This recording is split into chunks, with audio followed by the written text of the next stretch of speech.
After the stopover in Berlin, where Prime Minister Narendra Modi met the German Chancellor Olaf Scholz, Prime Minister Modi will today visit Denmark's capital Copenhagen as part of his three-day, three-nation tour of Europe. Prime Minister Modi's tour of Germany, Denmark and France comes in the backdrop of the raging Ukraine conflict that has united much of Europe against Moscow.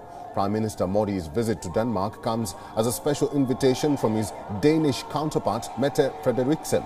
Notably, this will be the Prime Minister's first visit to Denmark, but his third summit-level interaction with Frederiksen. Now, according to reports, the discussions between both leaders will primarily focus on bilaterals. Both sides will also discuss emerging regional and international issues concerning both countries. Prime Minister Modi and Frederiksen will later interact with the business leaders of both countries under the India-Denmark Business Forum. Along with holding key bilaterals with Danish leadership, Prime Minister Modi will also take part in the second edition of the India-Nordic Summit that is being hosted by Denmark this year. The summit, which will take place on 4th of May, will bring in all the Nordic states on the same stage. The summit will focus on subjects like post-pandemic, economic recovery, climate change, innovation, technology and renewable energy. The Prime Minister is also scheduled to hold bilateral meetings with Nordic leaders on the sidelines of the summit to review the progress in India's relations with them. The summit comes at a time when India continues to strengthen ties with all the Nordic nations of Denmark, Norway, Sweden, Finland and Iceland, which have reported increased trade with India in recent years and spreading Indian diaspora.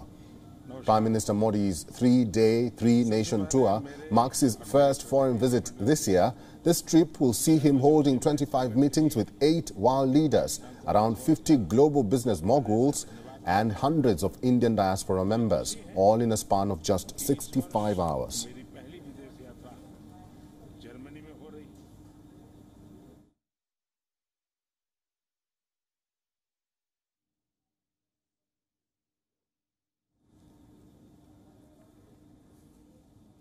And to give us more insights on Indian Prime Minister Narendra Modi's second leg of his visit to the 3 European nations, our principal diplomatic correspondent Sidhan Sibal is joining us live from Copenhagen, and also joining us live is Manjeev Puri, a former Indian ambassador to the United Nations. Good to see you both and welcome to this broadcast. Sidhan, starting with you, Prime Minister Modi is set to attend the India-Denmark Business Forum and will address the members of the Indian community in the European nation.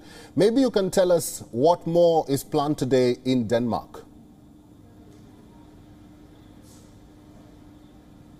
Well, we saw all the action in Berlin yesterday. So today the focus is Copenhagen here in Denmark. Of course, there will be same components, the diaspora component and the diplomatic engagement with the Prime Minister here. In fact, as soon as the Indian Prime Minister reaches Copenhagen, he's going straight to Prime Minister's office for talks, and then of course the press statements and number of MOUs are expected to be signed. We know that the Prime Minister is here in Copenhagen for 2 days.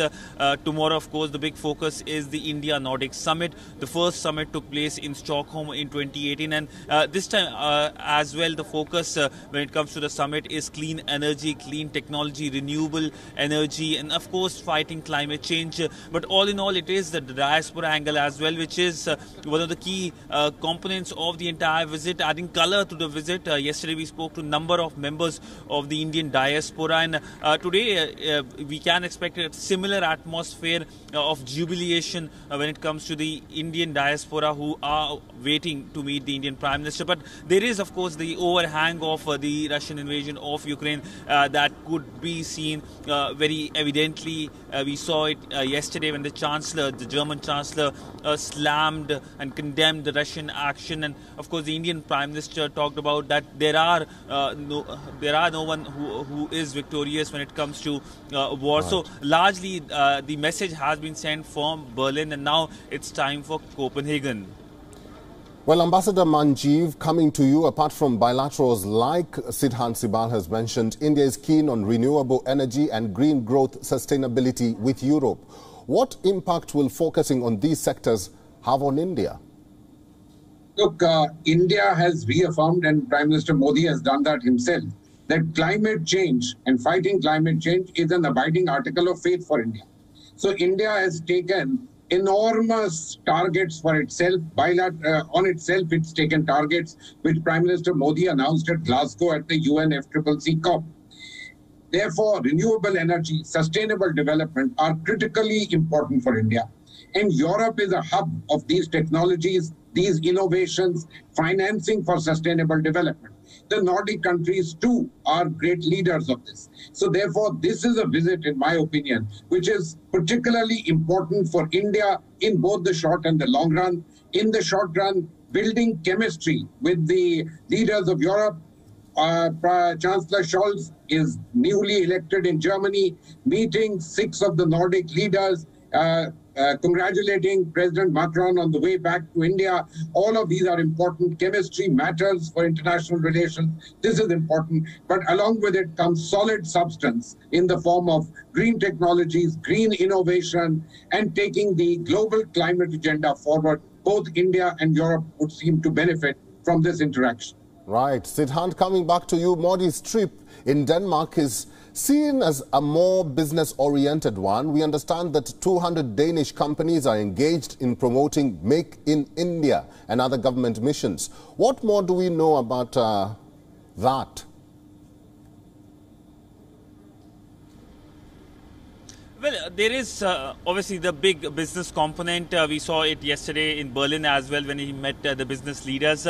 But today in Denmark, there will be the strong emphasis on Make in India, on Atmanirbhar Bharat, that the Danish companies should come to India and invest there and make in India. That creates jobs as well. But largely what is unique to India-Denmark relationship is that it is the first of its kind green strategic partnership which was announced way back in the year 2021 during the virtual summit between the Indian Prime Minister and his Danish counterpart. In fact, last year we saw the Danish Prime Minister was in Delhi, and she was the first head of government to visit India since, of course, the COVID outbreak. The last such visit was by the Myanmarese president, and before that the then US President Donald Trump. That is in 2019. So it shows that how there has been an increased engagement from both sides, from India and Denmark. And Denmark is keen to provide India technology, especially in clean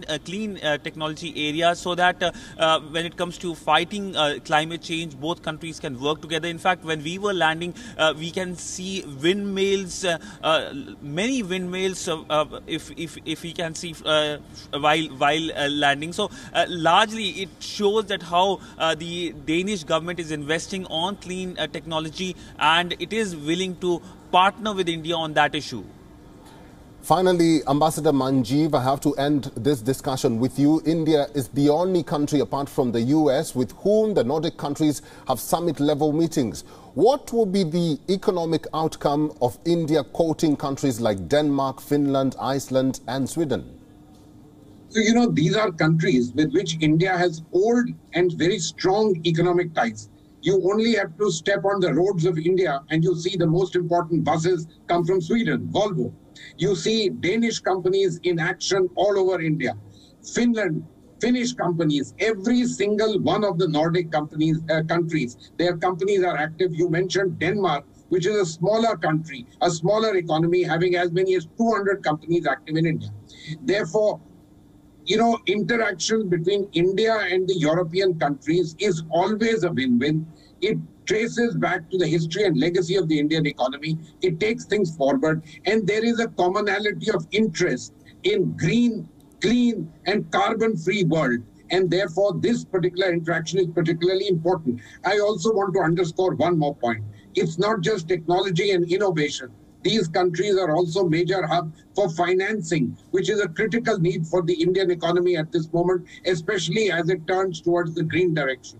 Therefore, business certainly is the major underpinning of all of this, and an India-European interaction much more focused on business, much stronger on business, underlining business will certainly be good for the Indian economy, and I would very much like to say for Europe and for the world.